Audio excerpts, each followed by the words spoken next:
Halo semuanya, selamat datang di sesi bedah materi kita kali ini. Hari ini kita bakal ngebahas sesuatu yang sejujurnya fundamental banget, tapi sering kita abaikan. Kita bakal ngebongkar rahasia yang umurnya udah ratusan tahun tentang gimana pikiran tersembunyi kita, atau yang biasa kita sebut pikiran bawah sadar, itu secara diam-diam ngebentuk realitas hidup kita sehari-hari. Kalau Anda sering ngerasa, aduh kok saya terjebak di masalah yang ini lagi sih? Nah, pembahasan kali ini pas banget buat Anda. Kita nggak cuma bakal ngomongin teori di permukaan, tapi kita bakal bener-bener menyelam ke dasar pikiran Anda. Siap? Oke, biar gampang ngikutinnya, ini peta jalan kita hari ini ya. Kita punya 4 poin utama. Pertama, kita cari tahu akar dari masalah berulang. Kedua, kita bahas konsep gunung es pikiran yang tersembunyi. Ketiga, kita kenalan sama filter faktor kritis. Dan terakhir, yang keempat, kita bakal ungkap 4 waktu optimal untuk perubahan. Langsung aja kita mulai. Kita masuk ke bagian pertama, akar dari masalah berulang. Sama kayak kalau kita lagi ke dokter. Sebelum kita bisa menyembuhkan sebuah penyakit, dokter pasti butuh diagnosis yang tepat kan? Nggak cuma ngobatin gejalanya aja. Coba deh Anda refleksikan sebentar. Pernah nggak sih ngalamin masalah yang polanya selalu berulang? Misalnya nih, bolak-balik bangkrut, ditipu orang terus, atau mungkin hubungan asmara yang ujung-ujungnya selalu kandas dengan cara yang persis sama. Kadang kita mikir, jangan-jangan semesta lagi ngehukum saya nih. Tapi percaya deh, siklus negatif yang terus berulang itu sebenarnya adalah indikator yang jelas banget kalau ada luka batin atau reprogramming mental yang salah di dalam diri kita. Di materi yang kita bahas hari ini, ada satu filosofi inti yang ngena banget. Hidup itu sebab akibat. Kita nggak mungkin ngalamin sebuah akibat secara tiba-tiba tanpa ada sebab yang mendahuluinya kan? Jadi, kondisi hidup Anda sekarang, entah itu hutang yang numpuk atau konflik keluarga yang nggak kelar-kelar, itu murni cuma sebuah akibat. Sayangnya, kita tuh sering banget ngehabisin 100% energi kita cuma buat ngeratapi akibatnya. Sampai kita bener-bener lupa buat nyari tahu apa sih sebab utamanya yang ada di dalam batin kita. Jadi poin krusialnya gini, pas masalah datang, coba stop kebiasaan langsung panik dan nanya, aduh gimana nih cara beresinnya? Orang yang belum paham cara kerja pikiran tuh biasanya langsung lompat ke pertanyaan bagaimana. Padahal kalau kita mau benar-benar memanifestasikan jalan keluar dari akarnya, kita wajib nemuin mengapanya dulu. Mengapa masalah ini terus muncul? Apa ada luka batin di masa lalu yang diam-diam terus narik kejadian ini? Mengapa dan bagaimana itu satu paket loh, nggak bisa dipisah-pisah. Lanjut ke bagian kedua, gunung es pikiran yang tersembunyi. Anda tahu sejarah kapal Titanic kan? Kenapa kapal sebesar itu bisa tenggelam? Bukan karena nabrak bongkahan es kecil yang kelihatan di atas air, tapi karena nabrak bagian es raksasa yang tersembunyi di bawah laut. Nah, pikiran kita tuh persis kayak gitu. Pikiran sadar Anda yang lagi Anda pakai buat mikir dan dengerin penjelasan ini, ternyata cuma pegang kendali sekitar 12% dari total hidup Anda. Sementara 88% sisanya dikendalikan penuh sama raksasa tak terlihat di bawah sana, pikiran bawah sadar Anda. Jomplang banget kan perbandingannya? Kalau kita kontraskan, dua sistem ini beda banget sifatnya. Pikiran sadar itu tempatnya logika, sangat analitis, tapi kapasitasnya terbatas banget. Makanya kalau Anda mikirin suatu masalah terlalu keras, bawaannya pasti gampang capek, stres, bahkan tiba-tiba otak rasa blank gitu aja. Ya wajar, logikanya lagi overload.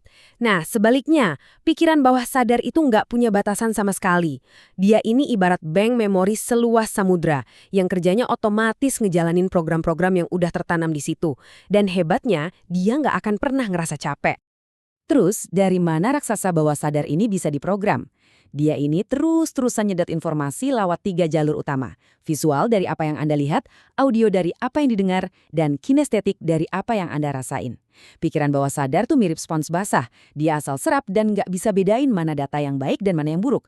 Kalau setiap hari yang dilihat hal negatif, sering dengerin gosip, atau ngebiarin rasa takut menguasai, ya secara nggak sadar Anda lagi ngunduh virus langsung ke sistem mental Anda. Jadi mulai sekarang, tolong jaga ketat-ketat apa yang Anda lihat, dengar, dan rasakan. Sekarang kita masuk ke bagian 3, filter faktor kritis. Coba bayangkan pikiran Anda kayak laptop yang butuh diinstal ulang softwarenya. Tapi masalahnya, di situ ada firewall pelindung yang super ketat. Penjaga gerbang ini disebut faktor kritis.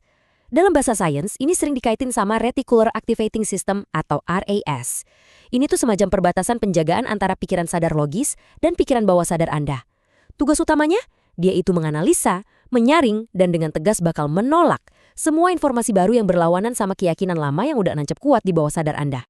Nah, ini ngejelasin banget kenapa seringkali baca afirmasi positif tuh rasanya mental atau nggak mempan.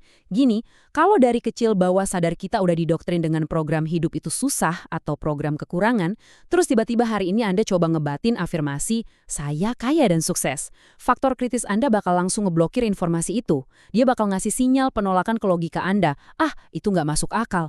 Penolakan ini terjadi cuma karena data baru tentang kesuksesan tadi berbenturan parah sama program lama yang udah mendarah daging. Terus gimana dong cara ngubah nasib? Ya kita harus ikutin langkah-langkah sistematis ini. Kita harus masukin data positif baru tapi dengan cara yang bisa ngelewatin atau nembus si satpam faktor kritis tadi. Kalau udah bisa nembus, barulah program negatif yang lama bisa tertimpa. Dan pas data baru itu masuk ke bawah sadar, dia bakal langsung dieksekusi jadi realitas Anda secara otomatis. Oh iya, sebagai tambahan aja nih ya, proses nimpa software mental ini kadang-kadang bisa bikin fisik kita kerasa sedikit pusing loh. Itu normal banget kok. Pikiran Anda lagi ngalamin transisi besar, mirip kayak badan kita pas lagi adaptasi pergantian musim. Kita sampai di bagian paling aplikatif nih. Bagian 4 waktu optimal untuk perubahan. Ada momen-momen tertentu yang secara spiritual dikenal sebagai waktu mustajadah, di mana kondisi otak kita tuh lagi rileks-rileksnya. Ada 4 waktu krusial buat ngelakuin perubahan. Pertama, waktu subuh sebelum matahari naik. Kedua, waktu senja menjelang terbenamnya matahari. Ketiga, momen super rileks persis sebelum Anda jatuh tertidur. Dan yang keempat, di keheningan sepertiga malam terakhir. Di 4 waktu inilah gelombang otak Anda melambat. Pikiran sadar yang logis tadi lagi istirahat, dan gerbang menuju pikiran bawah sadar Anda lagi kebuka selebar-lebarnya. Tapi disinilah letak bahayanya. Tolong dengerin baik-baik, ini peringatan keras buat kita semua. Kalau di jendela-jendela waktu yang rileks ini, misalnya pas mau tidur atau baru melek subuh, Anda malah ngeratapi nasib, ngeluh soal hutang, atau nangisin masalah Anda. Aduh, tanpa sadar Anda lagi masukin program kehancuran langsung ke sistem bawah sadar Anda, tanpa ada filter yang nyaring.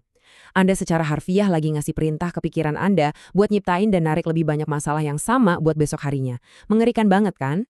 Terus, apa solusinya? Ini kuncinya, 21 hari. Kalau Anda mulai manfaatin 4 waktu emas tadi dengan disiplin buat ngebayangin kelimpahan, ngerasain rasa syukur, dan masukin afirmasi kesuksesan, Anda benar-benar bisa meretas sistem mental Anda sendiri. Melakukan repetisi atau pengulangan di waktu-waktu rileks tersebut selama 21 hari berturut-turut, ternyata udah terbukti efektif banget buat nimpa program negatif masa lalu Anda dan ngegantinya jadi realitas baru yang jauh lebih luar biasa. Jadi, kita udah sampai di penghujung sesi bedah materi ini. Sekarang, rahasia pikiran Anda udah kebongkar. Anda udah paham apa akar masalahnya, udah kenal sama si penjaga gerbang mental, dan yang paling penting Anda udah tahu persis kapan gerbang itu kebuka lebar.